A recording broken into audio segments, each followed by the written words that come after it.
I require the solace of the shadows and the dark of the night. Sunshine is my destroyer.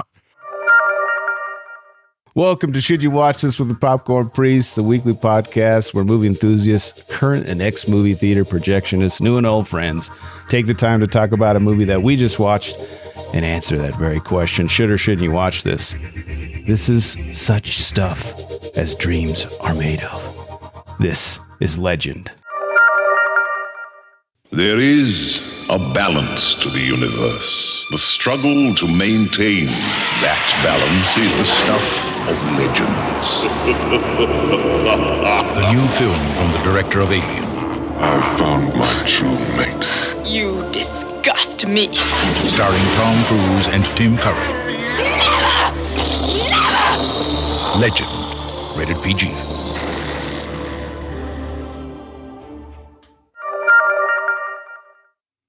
All right, put your hands together for my first-time guest, a longtime friend, Mr. Ike. Welcome to the show, my man. Hey, thanks for having me, Chris. Glad to finally be on the program. Yeah, I was on your show a while back. I think it was, you don't use numbers, which is totally fine. But I was on. Oh, you do? I didn't see. Yeah, I tried to look up which episode I was on, but it's October 14th and October 20th was the dates. But if you have a number that people can go be bored listening to me, they can go listen to me on your show. But there you go. Tell the listeners about your show and where they can listen to it. Yeah, no, appreciate it. The show is called Create or Die. And the goal there is to help kind of demystify the world of commercial art, whether that be, graphic design or industrial design, fashion design, and we haven't covered that one yet. That'd be cool. Or entertainment, any type of content creation. We've had even developers, because I think contrary to popular belief, even developers can be creative. Yes, so yeah. For sure. You bet.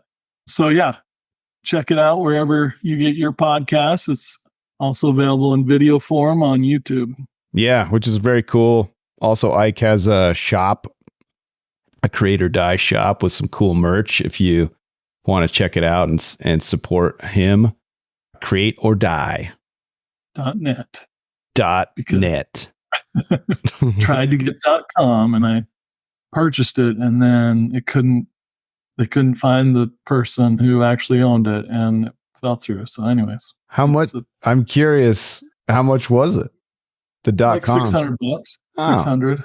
Not bad. It wasn't ridiculous. Yeah. Okay. So, I think it expires sometime this year, hoping that person will not be paying attention. But yes. We'll see that. All right, let's cross our fingers for that one. All right, the description for this one. A young man must stop the Lord of Darkness from destroying daylight and marrying the woman he loves. Directed by the venerable Ridley Scott. Top billed stars are Tom Cruise, Mia Sara, Tim Curry. And this is Tom's 7th movie. I thought for some reason in my mind as a kid or as a young person, and as I grew up, I thought this was his first movie. It is not. Okay. It's his 7th movie. He looks so young. I thought it was his first movie. So funny. No, for sure. Runtime, crisp 1 hour and 34 minutes, which is good. I like sometimes in my busy life, I like little short movies. It's fun. Yeah. It left me wanting more. Correct. And we'll talk a little bit about some variations and versions that exist out there, which are kind of interesting, but rated PG. I kind of felt like this should have been PG-13. Yeah. It freaked me out a little bit as a kid. No, totally. But also I was like glued to it because I was like, oh, what cool creature do I get to see? Or, So anyway, thought it should have been PG-13. I looked this up. August 10th, 1984 was the first PG-13 movie with the Flamingo Kid. So I always thought it was Red Dawn, but Yeah. the Flamingo Kid applied to the MPAA for the first PG-13 rating. However, their movie was released after Red Dawn. So Red Dawn has the claim of being the first PG-13 movie released. And we all know it was because of Indiana Jones and the Temple of Doom that prompted the PG-13 rating. Because of the Mularum Sularum, pulling out the hearts. Yeah. And the voodoo and the weird, all the weird stuff that happens in there. But yeah, so that's why we have a PG-13 rating. Genre on Rotten Tomatoes says fantasy only. And IMDb says adventure, fantasy, and romance. What do you prefer, Ike? Ooh, I think I would go with the IMDb version. Yeah, I like adventure, fantasy, and romance. There's more than just fantasy. Yeah. All right, speaking of IMDb, they give it a 6.3 out of 10, from 72,000 reviews. Rotten Tomatoes, however, gives it a 42% from 45 critics and 73% from 100,000 plus audience ratings. Yeah, I think that's fair. I would have been in the 70% range. Yeah, I agree. At the time of this recording, you'll have to rent or purchase this from your preferred purveyor of digital media. And if you choose the highest tier of our Patreon account, you'll have access to the Popcorn Priest permanent collection. Go to patreon.com/Popcorn Priest for details. Do it. All right, Ike, this has become a beloved category of the show. It's Popcorn Reviews the Reviews. And I have a stinger or a soundbite now. Let me hit you with it. Well, that's just like your opinion, man. All right, so the way we do things on the shows, we have 3 1 out of 10s. So we have the extremes. So 1 out of 10s reviews from just normal humans, and then 10 out of 10. So we get the gamut. So fans of the spectrum. I give you the option of choosing what you want. If you wanted to go all 1s and then all 10s, or we can do the whiplash where we go back and forth. You choose. I'm feeling like let's alternate it. Let's whiplash it. All right. What do you want to end on a high note or low note? Let's end on a high. Okay. So all right. Start with 1. Is that how it would work? Yeah. 1 out of 10. I'll hit you with the first 1 out of 10. Why even make such a movie? Says the guys. That's their username. Legend has a poor plot and poor acting. The imagery is well done, but the scenery in Lord of the Rings was so much better. I mean, Right. Yeah, it's 20 like years earlier. 20 years earlier. There's like barely any CGI available at the time. Basically, it's a chick flick. But if I were a girl, I still wouldn't care for this cocky movie. The only acting that impressed me was Tim Curry as the Lord of Darkness. Otherwise, the whole film was bogus. I couldn't even sit through 5 minutes of it. Watching that movie was like listening to the math teacher give a boring lecture in class. I had rented Ghostbusters that day too, and I couldn't wait to watch it and for Legend to be over. Unlike me, my sister was enjoying it. It was 90 minutes of yuck. I give it a 0 out of 10. Well, this kid's obviously 12 years old. Yeah. And it sounds like he reviewed this in the 80s. He's like, I rented Ghostbusters with this. Right. I mean, what a great double feature. No, yeah. Can't go wrong there. Those are 2 great ones. Yeah. But yeah, I'm frustrated with this review and need to be redeemed. All right, here's a 10 out of 10. Do not miss this movie, says Amber Kelly. She gives her full name, so she's that confident in her review. I was in high school when this debuted. It's magical then, as it is now. No CGI, just raw talent. I still have the soundtrack on my playlist. I'm 54 years old. It still brings me to tears. I introduced this movie to my children. One is 33 and still cries over this movie. My other children are just as in love with it as I am. I recently played it for my 5-year-old, 3-year-old, and 3-year-old granddaughters. They were entranced. That would have terrified me as a 3 or a 5-year-old? Are you kidding me? They're used to CGI. I was stunned at how it held their attention. Please give it a chance. A princess, unicorns, a story of pure love. I'll never forget how this made me feel at 14 years of age. I still feel the same way today. 10 out of 10. Oh, wow. Yeah, no, that's someone's definitely on the other end of the spectrum from that first one. Yeah. Amber loves it. Yeah. Yeah. She probably dresses up. Yeah, right. As who? That's the question. Is she a Jack or a Lily or a Screwball? I mean, maybe a little bit of all of those. Right. All right, here's the next 1 out of 10. Don't bother, says Cinematic Tool. Legend. I love my kitty, but she kept me from turning this pansy film off. Okay, let's dig a little deeper. Laying there so cute on my legs, my sleeping legs, I endured it through and was no happier at the end than when I heard Jack didn't use weapons. Dumb fairy flicking, fawn frolicking figment of some loser's imagination. The effects of blowing pocket lint, obvious masks and Spaceball-esque costumes ruined any hopes for a production value stars. The plot was some old good versus evil, gotta rescue damsel in distress. The film's only star came from the makeup. Tim Curry was buried deep beneath a frightening mask of one of Satan's avatars. Well done and haunting, very believable, although his dialogue was stolen from teen romance TV shows of the time. Cornier than the entire film. Heavily disappointed as I am a fan of the fantasy genre and of Ridley Scott. This is his worst film. 1 out of 10.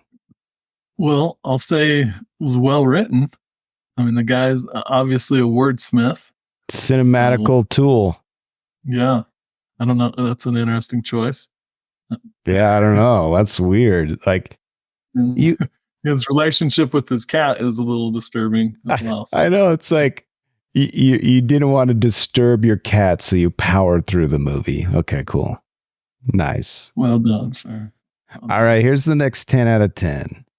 Okay, wait. I want to say, what do you think is his worst film? I'd have to look this up, to be honest. Yeah. Maybe we No, I mean, I'm familiar with his great films, Alien and Blade Runner. But I should have looked that up. I'm going to do that right now. Ridley Scott. Out of those three, I would say this is the worst out of the three. But out of the three of what? Oh, Blade Runner. Alien, Blade Runner. Oh, yeah, for sure. Yeah. There's got, I'm sure there's other much worse stuff. Let's see. I haven't seen 1492, Conquest of Paradise. Yeah. I didn't like Hannibal that much. Yeah, I didn't see that. I don't know. I really like him. So I didn't see The Counselor either. So. Yeah. I think it's safe to say that this is amongst his top 10, not his worst. Yeah. So yeah. I don't know if I agree with Cinematic Tool. But no. All right, let's go to the next 10 out of 10. One of Ridley Scott's best films, says Frodons. I just can't believe what comments pop up on this site. This movie is 100% perfection. Wow. I grew up on it, together with The Labyrinth and Willow. For me, it was one of the symbols of the 80s. Everything in this movie is beautiful. The story, the cast, effects, costumes, masks, music, literally everything. One of Ridley Scott's best films. First, those who saw his film for the first time after they turned 18 or too late to enjoy its magic. When my kid is old enough to read, this will be one of the first movies he will watch. You cannot appreciate the story if you don't believe in the values this movie promotes. What value? Other than like good versus evil? Right. Are they like preaching anything in this? I don't know. Let's see. When my kid's old enough to read, okay. You have a princess, a hero and his friends, the villain and his minions, a quest, a clear distinction between good and the bad, and their eternal struggle. What more can you ask from a fantasy? So don't judge this film by today's standards when movies are made just for profit with a weak story and tons of CGI. If you're under 18 years old, you can watch it alone. If not, take a kid with you and ask for his views of the film after it's over, and then come and put a comment on this site. A must-see, one of the best, 10 out of 10. I would definitely advise against just taking some random kid and making him watch the show. Yeah, I love it. It's like a requirement. Hey, you can watch this if you want. If you're under 18 alone, it's okay. But maybe bring a kid with you. Like, what is that supposed to help you with? Yeah. All right, last one. You could say that there's some cliches, and we'll get into it later. And I think, people are trying to look at it with the new contemporary lens, and where everything, you got to have your anti-hero, what's good is bad and bad is good, and all that. And this is definitely more of the traditional good versus evil archetypes. I agree. All right, last 1 out of 10. Just die, Jack, says Rensigj. I don't know how to pronounce this. German name, yeah. So that this utterly horrid movie would end faster. I had to watch okay, I'm not having a stroke. Sometimes people just don't have punctuation and or start sentences with an adjective, okay? Thanks for the disclaimer. I had to watch this on my sister's birthday, as it was her birthday movie. Never before had I so hoped the bad guy would hurry up and kill the good guy so I could get out of the theater. Luckily for Cruise, this stinker was bookended by 2 really good movies, or his career may have flamed out. Most of the other actors did a decent job, but I think the story was just horrible. Hard to create a diamond out of this pig. And they really shouldn't have tried. I know it sounds like I'm being really harsh. I mean, you are. But watch the movie and you'll understand what I'm saying. It is really painful to watch. 1 out of 10. Harsh. I don't think it's painful to watch. No. I mean, if you could look at this like from a lens of like remove yourself from the nostalgia, is it that painful to watch? No, not at all. But you definitely do have to go into it with the right expectations. Yeah. You can't go in there thinking I'm watching Lord of the Rings and when it was made, 1985. Yeah, right. But if you're in that, like one of the reviewers said, if you're in that vein of Labyrinth and Never-Ending Story, if that's kind of what you're expecting, then I think you'll have the correct expectations. Yeah, and listen, it's Ridley Scott. He does a really good job of framing like the cinematography and everything else that comes with it. The lighting is really cool and beautiful. So I don't know. Yeah, as a creative, I can just turn the sound off even and just look at all the beautiful visuals and cinematography. And correct. And we just reviewed. It's not out yet. Well, it will be when this hits. But we just reviewed Rebel Moon, the part 1 of Zack Snyder, and it's funny that like that has so much CGI and it's not nearly as good as like this, in my opinion. Yeah, no, I'll probably get lambasted for that, but I'm not a big fan of the Zack Snyder these days. But, all right, let's get into this is the last 10 out of 10. Basis for the best video game ever. Says Vertignous.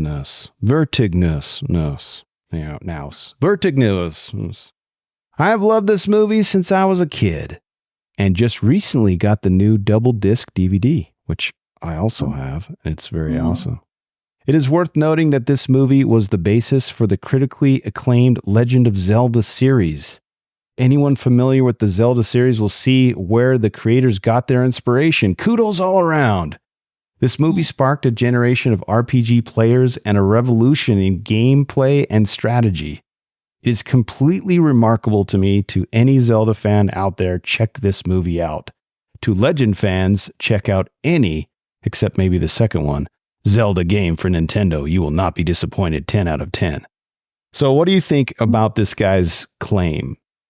Yeah, I mean, I wasn't a huge Zelda player in the past, but I can see the parallels, See, especially with Link and Jack.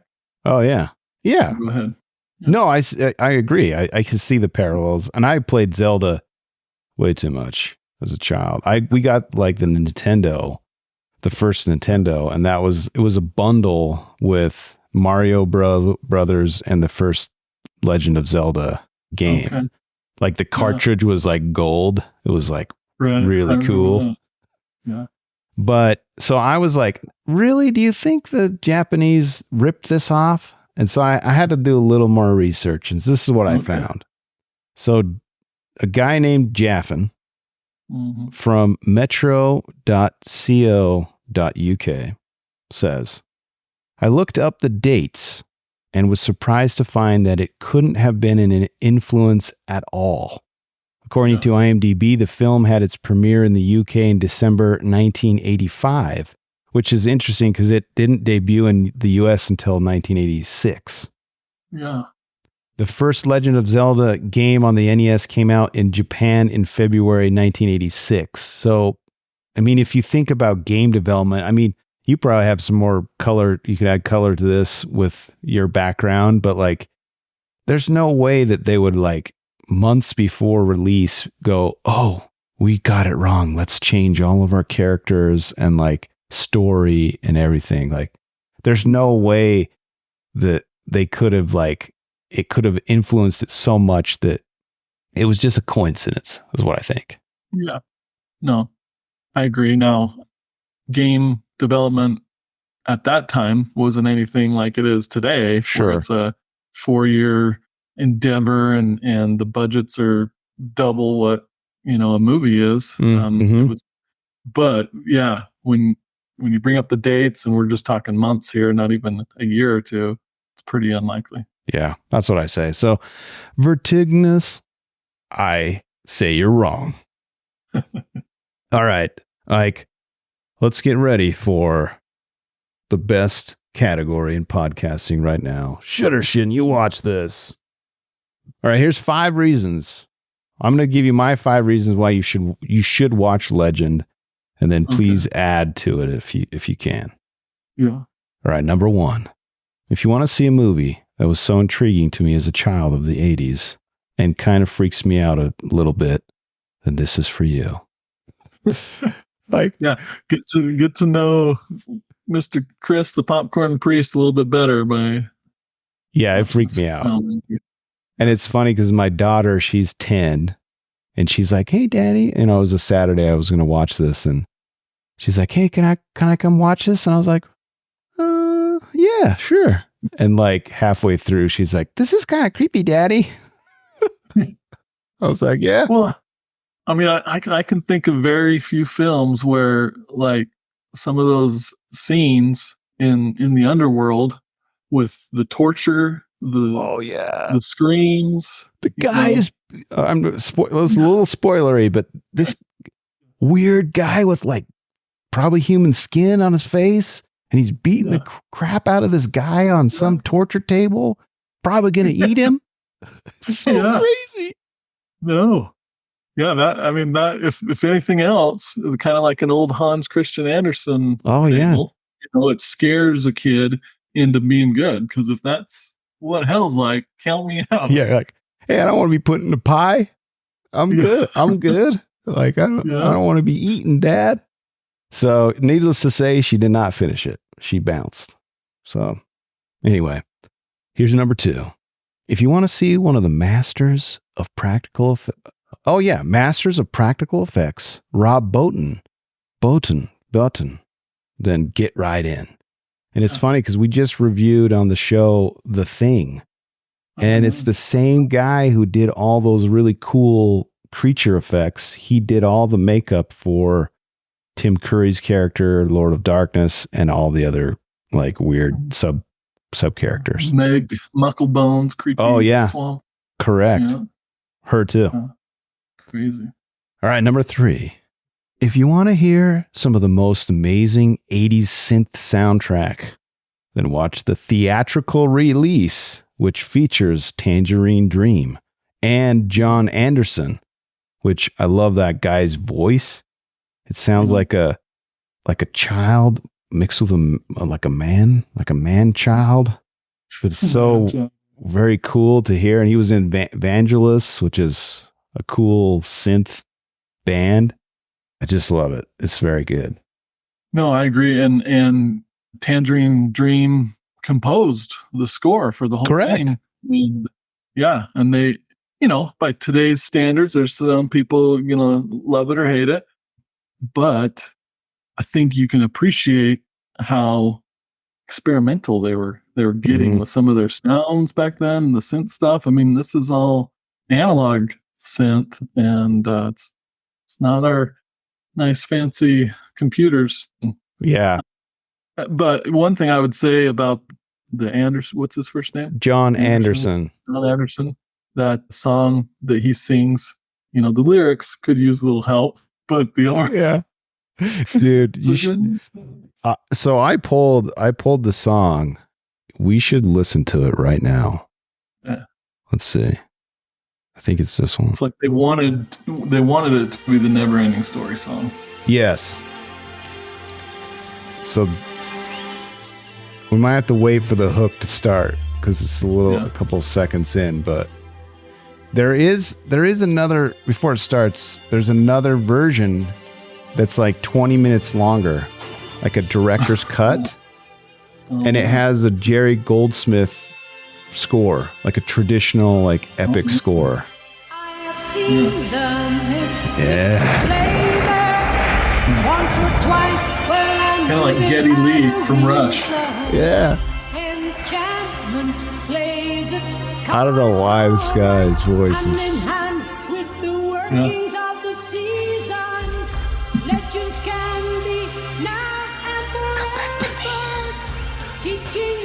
Anyway, dude. No, I think it's the perfect sound for the film.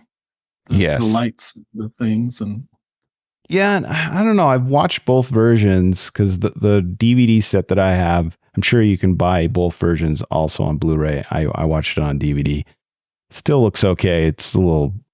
I would prefer the Blu-ray. I didn't have one at the time, but I still like the synth. I think it just, I don't know why, it just seems cooler to me. So I'm all about there's two versions if you want to go check it out. Interesting. All right, number 4. If you want to see Tim Curry, but not really see Tim Curry because he's not recognizable, then this is for you. Yeah. Is there a better like makeup that you've ever seen in your life? Maybe the Alien, which is ironically another Ridley Scott film. Right. But I mean, some of my favorite films are the Hellboy films, and those the Hellboy seems like he could have been, inspired a little bit by darkness. Mm-hmm. But yeah, I mean, as a kid, I believed that thing was real, and I don't know how you got that thing tamed and on camera, but it was part of my nightmares. He's like so menacing too. He's got these like 2-foot stilts with these like hoofs, and then you add another 18 inches with these giant horns. Yeah. He was like 10 feet tall. It's insane. Yeah. And then it was interesting to rewatch it again, because I always envisioned him as the red-skinned, black horns character. But doing a little digging, I realized that he can change his appearance. What? Change his form. And so if you look at the first time we see him, he's actually blue, like a dark blue with glowing yellow eyes. I do remember the glowing eyes. I just thought maybe he was in the shadows. Right. Yeah. Is this because it's in darkness? But then the same article I was reading, and again, it's the internet, so you can't believe everything. It's all true. Yeah. The second time we see darkness, he's in a shroud, hood, floating, and then he's able to pass through like solid objects. Oh, that's right. So. So he's like a chameleon a little bit. Something. All right. He's of another world. It's otherworldly. Yeah. All right. Here's my last reason to watch Legend. If you want to see Tom Cruise post Snaggletooth, but pre-Glorious Smile, which was fixed in 2002 to his symmetrical smile that we all know and love, then this is for you. Yeah. If you see him in like The Outsiders, he has this like crazy tooth that like pokes out, and I think he capped it, later on, but then he actually got like all the teeth fixed.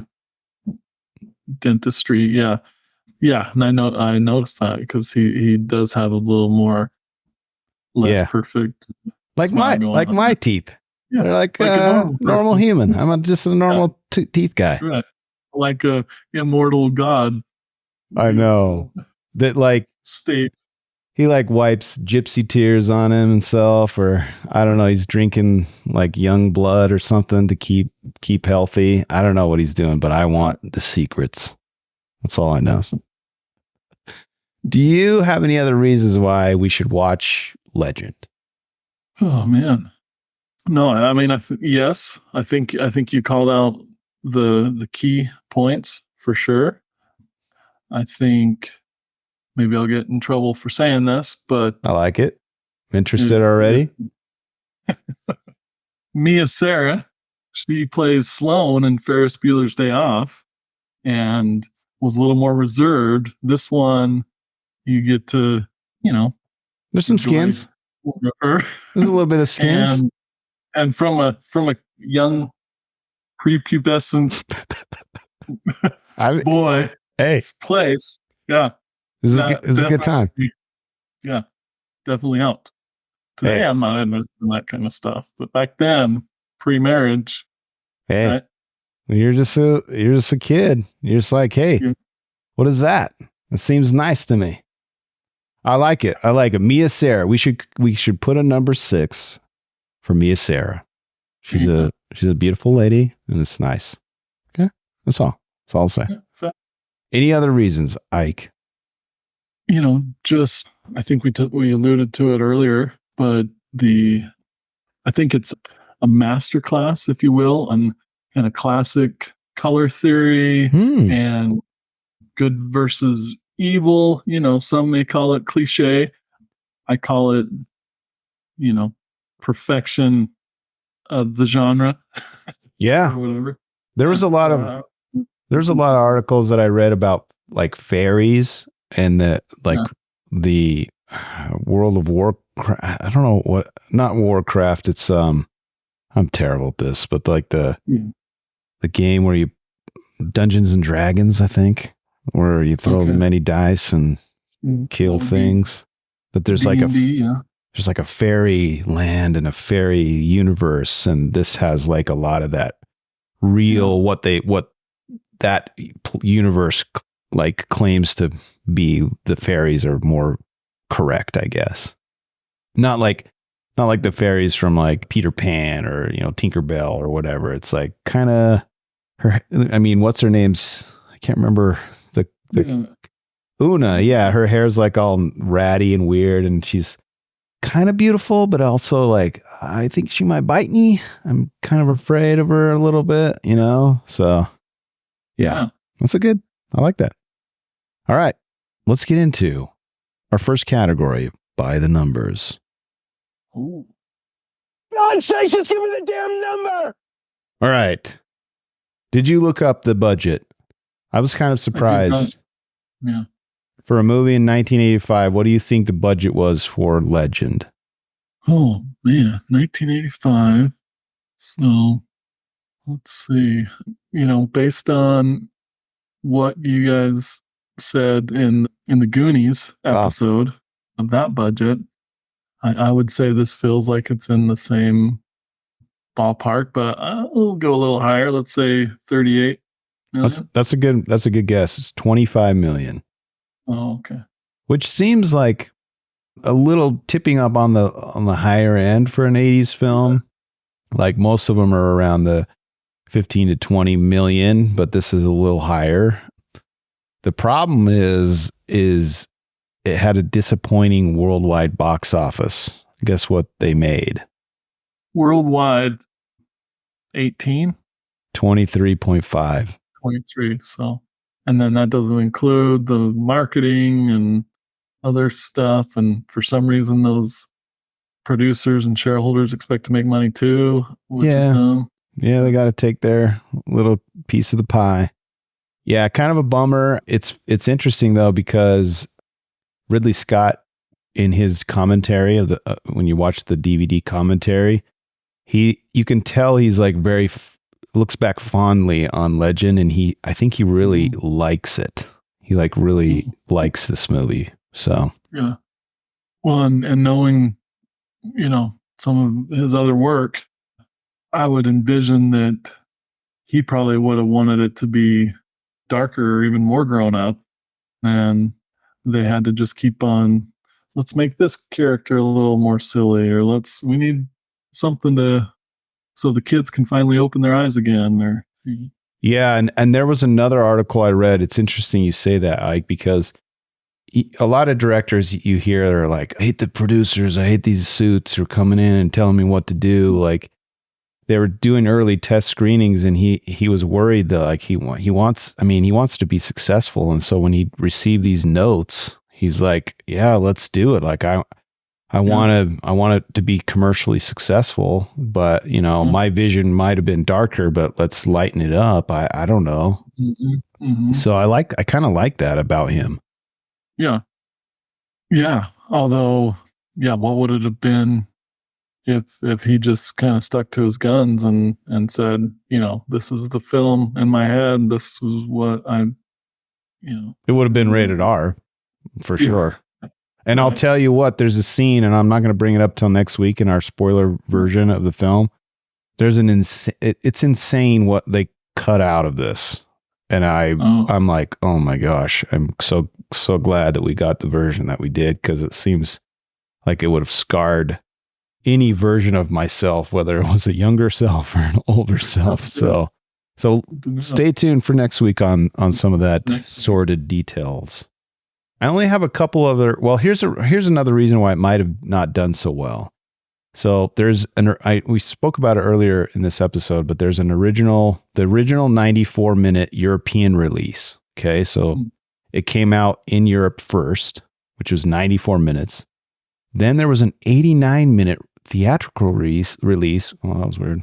In America, and then a 94-minute release on network television. Okay. And then an eventual director's cut that ended up with 113-minute runtime. It was also released in the U.S. in 1986. I mentioned that earlier, and Europe got it in 1985. Another Scott movie, Tony, his brother, not Ridley, came out shortly thereafter and buried Legend. That movie was Top Gun. Oh, so another Tom Cruise movie. It's funny that like these brothers are making movies, and then another Tom Cruise movie just trounces it, because Top Gun was like insane. Yeah. Wow. Oh, that's fascinating. I'm kind of I've already mentioned this because I reviewed both Top Gun movies. I don't really like the first one. It's okay. I know I'm on the wrong side of the fence on that one, but the second one is real nice. Yeah. All right. I only have a couple more numbers, and then we'll wrap it up for this week and we'll come back next week for our spoiler version. Sounds good. So the script went through 15 rewrites. Yeah, I can see that. That's crazy to me. And the storyboards for the film totaled 411 pages. I don't know if that... Yeah, I think how that's a many lot. words per page, you know? Yeah. I don't know. I mean, the storyboards are like all the sketches, right? Of like the scenes and stuff. I don't know. But sequential art for it. I don't know if that's a lot or not. It seems like a lot, but I don't know. The reason why it's in this category is because it's a number. Okay. All right. Tim Curry's makeup. Guess how long it initially took to put it on his body? Oh, wow. Because they got hours? 8. 8. Okay. Can you imagine? Yeah. And then, I've heard of other films where it's like, 6 hours just for the face. And this is like full body, well done, believable. Yeah, fortunately they got it down. They got faster at it, and it got down to 5.5 hours. So fortunately for Tim, and I read an article where he got so angry at the end of one of the shoots. He's just like, I got to get this off. I got to get it off. He tore some of the makeup, and it like removed his flesh.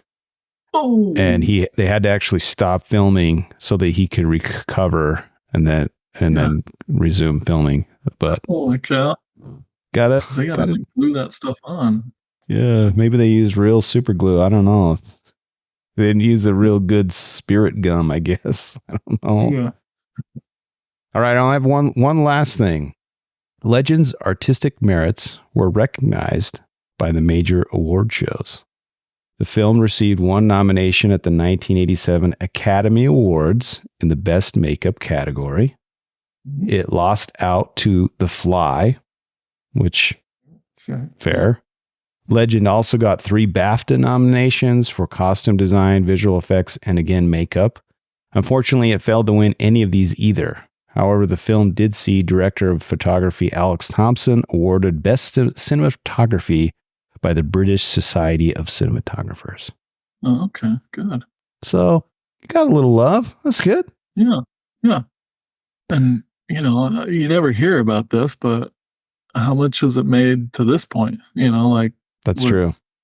Collector's box edition, VHS, DVD, Blu-ray, Apple TV rentals. I mean, do they even keep track of it to that level? I don't know. I would like to know. And there's a conspiracy theory on this with box office numbers are kind of like, there's a difference between when someone went and saw it in 85 versus now, obviously the inflation, but also like ticket sales, you shouldn't report it based on dollars. It should be reported on ticket sales. So, because number of theaters and seats in the theater. Yeah. Like if it's just how many tickets were sold, then you can get a better idea. And then you don't have to worry about inflation. You just know that it was sold, it was watched 20,000 times. And then, that I think that's a better number to report, but it doesn't. I like that. Yeah. All right. Anything else that we missed before we move on to our spoiler zone for next week? No, I am excited to dig into some of these hot takes, spoilers, redemption moments. So I say, if you haven't watched it, go watch it. Yeah, exactly. At this point, there will be spoilers up ahead. So if you want to watch, then come back next week and join us for our breakdown of Legend from 1985 or 1986, depending on where you lived at the time. I am on the social medias. I dare you to message the great Popcorn Priest at Popcorn Priest. I love movies and would love it if you'd share the love. Share this with the movie lover in your life. Another way to support the show is by throwing a few shekels at the priest, which means money, by visiting patreon.com/Popcorn Priest and see what extra perks you can enjoy. Lastly, the easiest way to support the show and the most free is like and subscribe. And give us a 5-star review. And also, go check out Create or Die's podcast and give him a like and subscribe. Check out some of his stuff. Sure. I mean, yeah, if you're any type of creative person, I remember watching or listening to one of your pods about music. It was really kind of cool. I don't make music, but we all create stuff. And I think it's cool. And I think it's cool to see processes from different people. And so I invite you to go check out Ike's pod. Thanks for listening. And again, thanks to my special guest, Ike, for joining us for the first time. I hope it's not the last time. And join us for part 2 of Legend, a.k.a. The Devil Made Me Do It, from 1985. We'll see you guys next week.